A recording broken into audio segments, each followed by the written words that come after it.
Welcome to the third stop of the 2018 GC32 Racing Tour.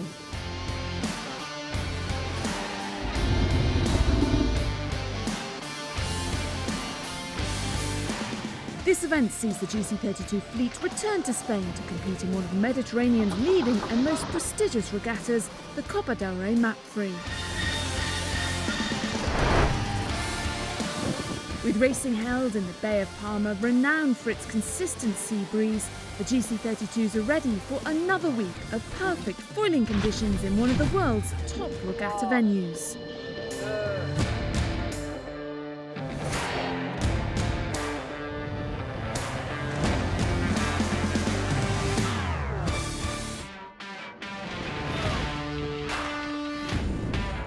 In the previous episode, we saw the teams race for the first time in the Atlantic Ocean during the second stop of the tour in Lagos, Portugal.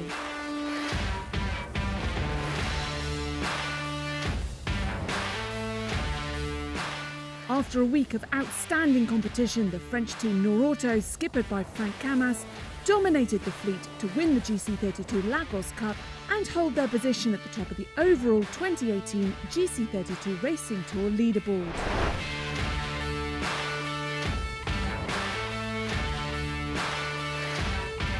In the owner-driver trophy, Frank Racing sprung a surprise, flawless final day to take the lead from the two-time winners Argo.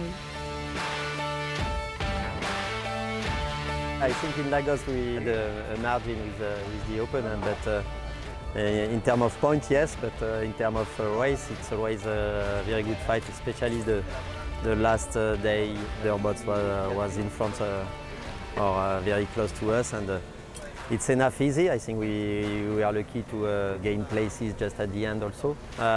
So it's not so easy, even if the ranking table is good. We have to improve also all the time. It's the call I did for my crew. Uniquely on the GC32 Racing Tour, Copa del Rey MAPFRE allows ultra-high-speed foiling catamaran racing to be showcased to the cream of the international yacht racing community, as the event has many classes. From fully professional Maxi 72 and TP52 Grand Prix classes to Swans, X35s and J80s.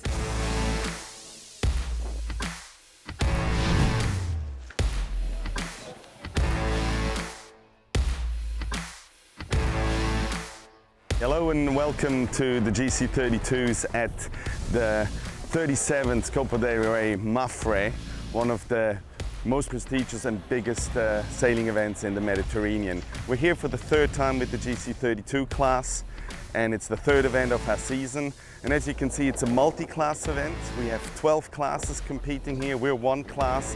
We have many important and prestigious monohulls with great sailors. We have the IRC classes, we have the Maxis, we have the Swans, the Melges, and it's wonderful for us to be part of this big prestigious event with the GC32 and to showcase our foiling catamarans.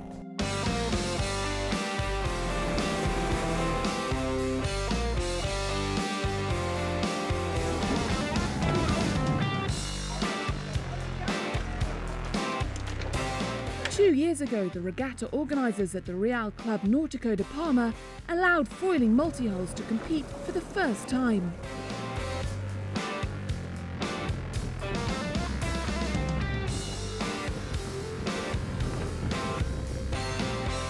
After a successful introduction in 2016, the GC32 Racing Tour has returned, and with their own dedicated course, plus the GC32 Racing Tour's own umpire and race management team.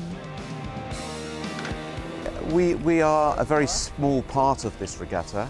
I have a number of people that I have to report to. So I'm running the racing for the GC32, but there's a number of course race officers that we all work together. And then we have a principal race officer who coordinates the activities of all the race courses. So rather than being just by ourselves, doing our own thing, we have the same racing, the same quality of racing, but we have to just consider our overall plan with the rest of the regatta. The owners here, the teams here are having a great time. There's a fantastic atmosphere here at the Copa del Rey.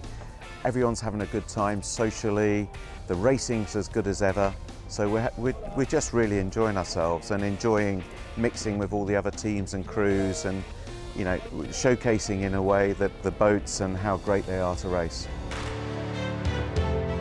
GC32 is the only state-of-the-art foiling multi-hull class that competes at Copa del Rey. As one of the world's fastest one-design classes, crews will also compete in the Anonymous Speed Challenge.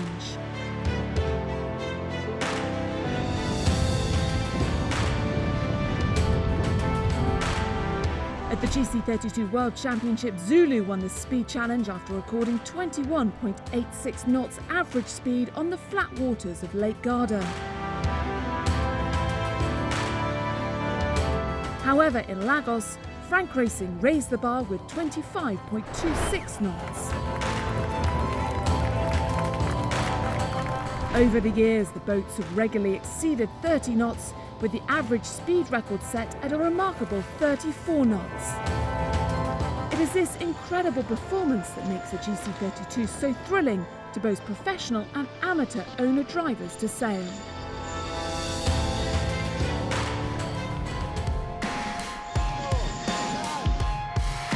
Our team sailed monohulls for a long time. This is a new challenge for us, and I think the adrenaline level is a lot higher, and it's really exciting. So I think that's why we come out and sail these.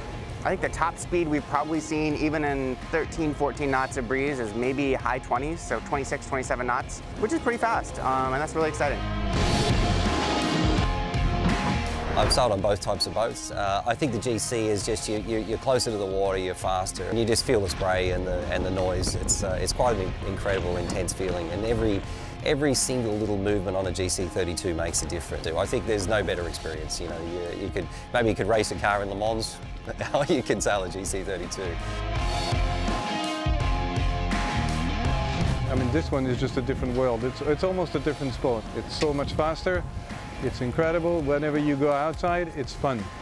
It is the sailing of the future, so that's where we need to be.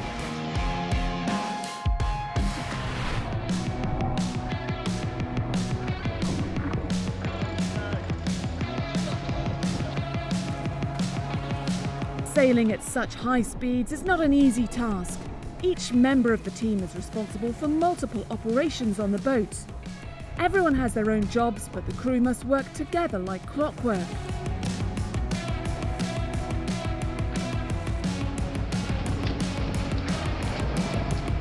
Just one little mistake and it can all go wrong. You know, with these guys, you've got incredible caliber of sailors, America's Cup sailors, gold medalists, America's Cup winners.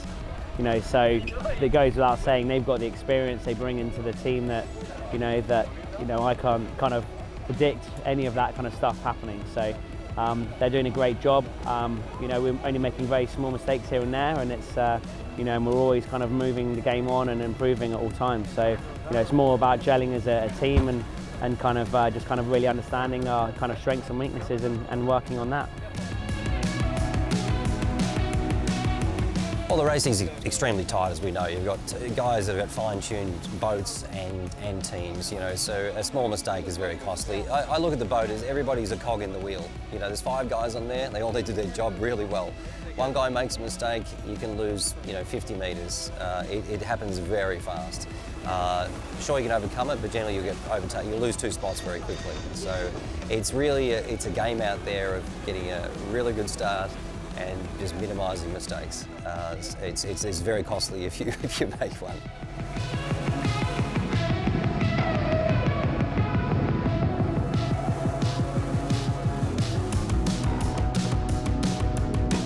Sometimes those mistakes can lead to unexpected results. In Lagos, we capsized in a bare way, and unfortunately we broke our mast. It was a small mistake, and I think it's normal in this kind of boats when you do a maneuver like that with that conditions, which was almost imaginable for us. Brand new team, a really small mistake can happen, I think. Immediately after I capsized, the safety crew were right beside us, and nobody injured. As soon as we got back to the port, all of the teams really helped us and offered their spares, and so we were able to be back in the race the next day. it's great to be part of the GC32 Racing Tour family. We feel that we're very comfortable. It's really nice, just not only in the water, but also having some drinks and having dinner together. I mean, it's a great atmosphere here.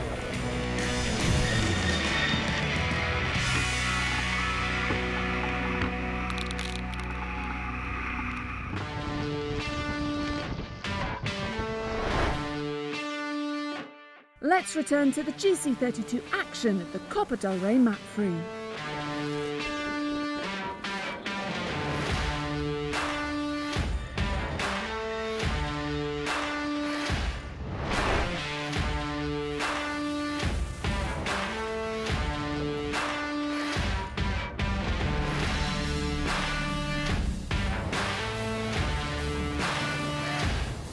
On the first day of racing, Norauto, winners of the GC32 Lagos Cup, continued their dominating performance.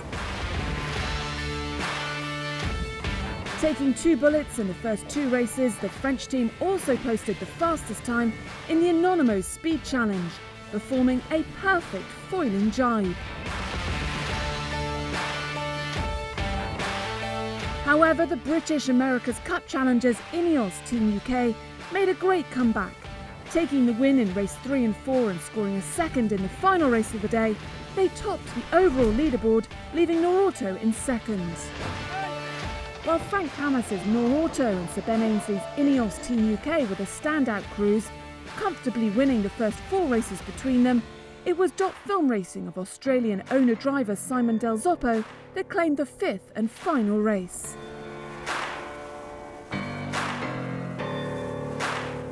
Day 1 here in Palma on the GC Tour, and we had fantastic conditions out there, kind of 11 to 13 knots, so always foiling, and the boats, as soon as they're foiling, they're great fun and perform really well. We had a really solid day today. Frank Camas with Norauto really pushed very hard, winning the first 2 races and kind of set the pace, and I guess we just kind of kept it consistent and solid through the day, and I'm really proud of the guys and how we all worked together, and looking forward to kind of doing over the next 3 days.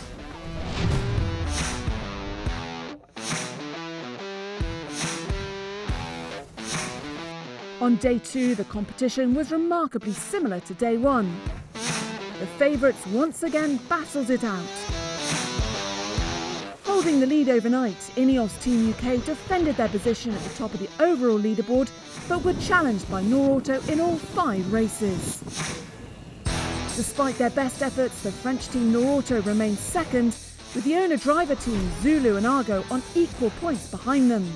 A win for Zulu in race 6, breaking the tie in their favour. Well, our day was much better than yesterday, because yesterday was a pretty poor overall. Today we had ups and downs, but we had 2 or 3 ups, which was good. We were way better on the start. We found the right sequence. We had some good groove, but everybody's improving. Everybody's better, so it's tough to stay at the front of the fleet. You need to be either the English guys or our friends from Norauto to stay consistently up front.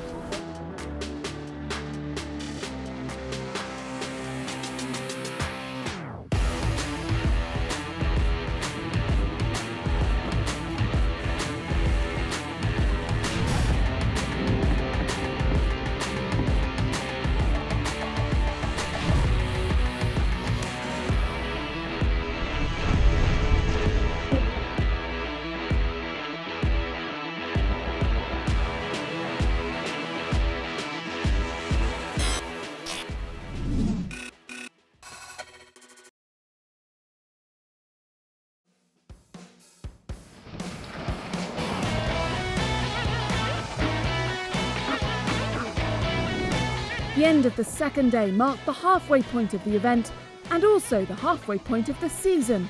So who's performed the best so far this year?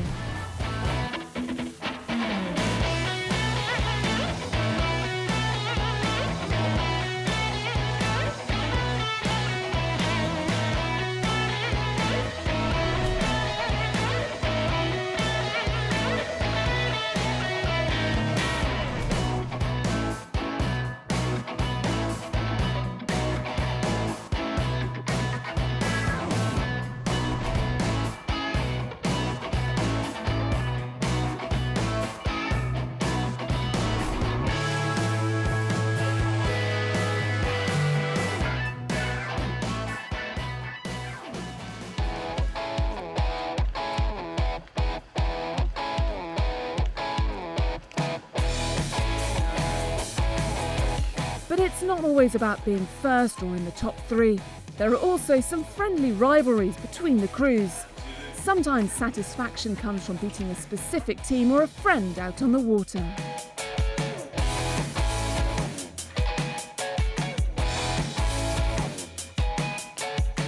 Racing with the other teams and the owner-driver for the owner-driver trophy, I mean, it's always a fight among us. If we had to beat one team, it'd for sure be the Zulu, because we have a competition between who can have more power tools in the container, so we want to beat Zulu. We joked about Lee McMillan was my tactician last year off Icarus UK, so it's always good to have a bit of rivalry there. We've got the Kiwis that I think there's a bit of Trans-Tasman rivalry all the time, so I think it's a bit of fun. I've got a Frenchman on my boat, so the French boats are always nice to have a bit of competition with. I heard Argo wanted to beat us, so I think we want to beat Argo also, because there is a small competition onshore, so offshore also. Not really, because it's a film, but I don't know why we always want to beat film. I don't know why, but film is a reference. As a team, we need a bit to improve to beat a team like Noroto or Ineos. But if we want to win the championship, we need to beat everybody.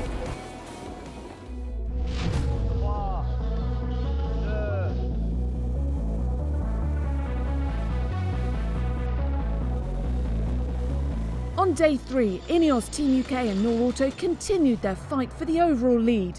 But for the owner-drivers trophy, 3 teams were going head-to-head.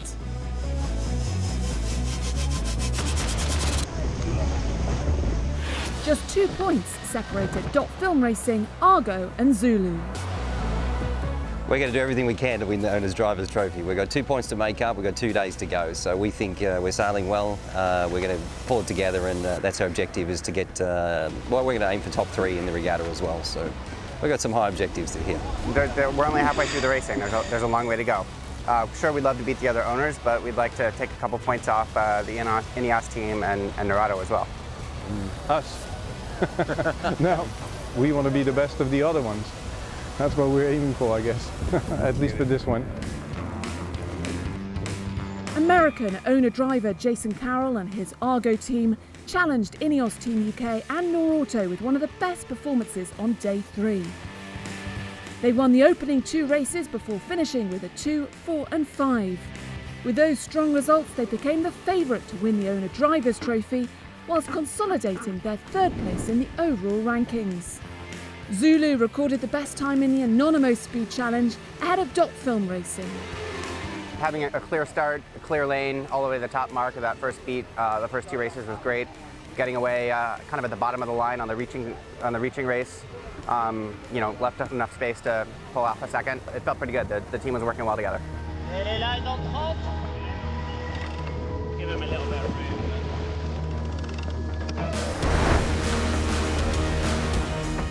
On the final day of racing, Frank Camus's French team Noroto pushed hard, but it was Ineos Team UK who proved uncatchable.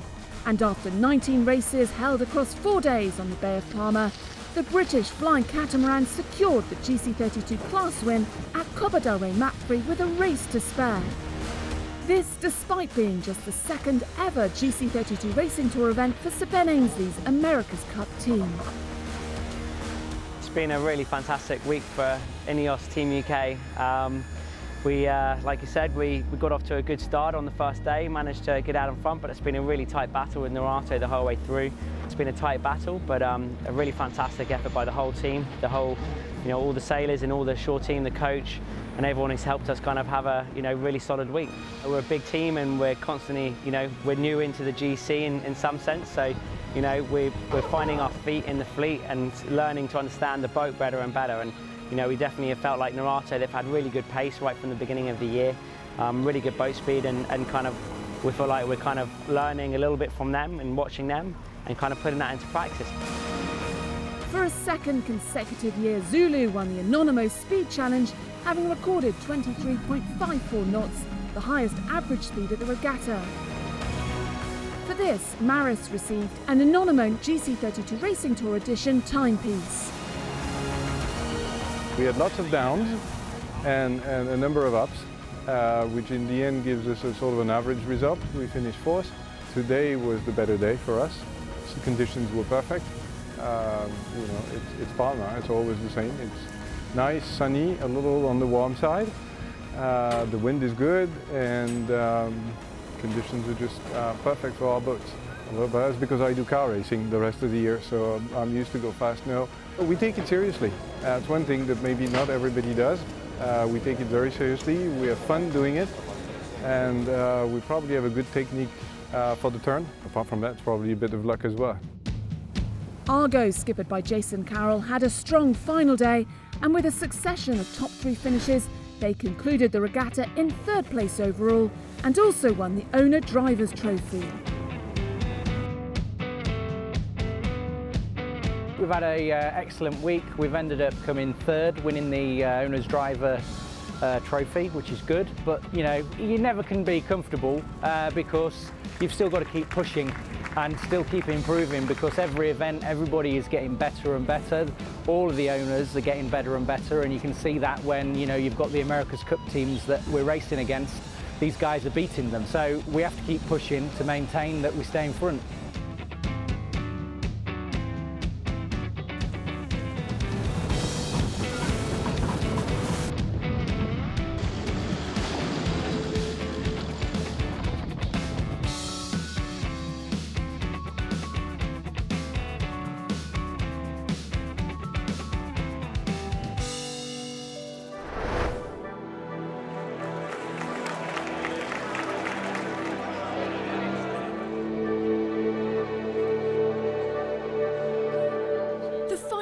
Of the 37th Copa del Rey MAPFRE took place at the Santa Maria Cathedral in Palma.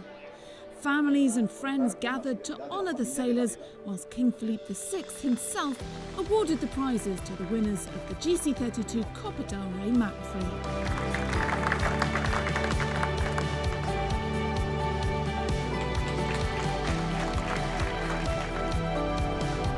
So let's have a look at the overall standings.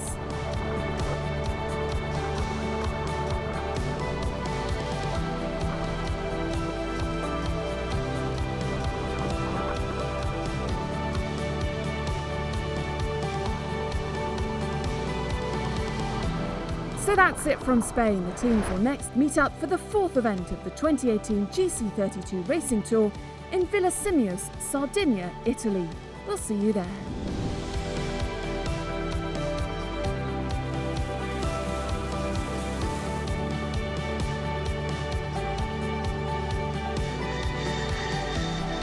Finishing up here in Palma de Mallorca for the 3rd event of the GC32 Racing Tour, the 37th Copa del Rey MAPFRE. Now it's off back to Italy. We're going to Sardinia, to Villasimius for the GC32 Villasimius Cup mid-September.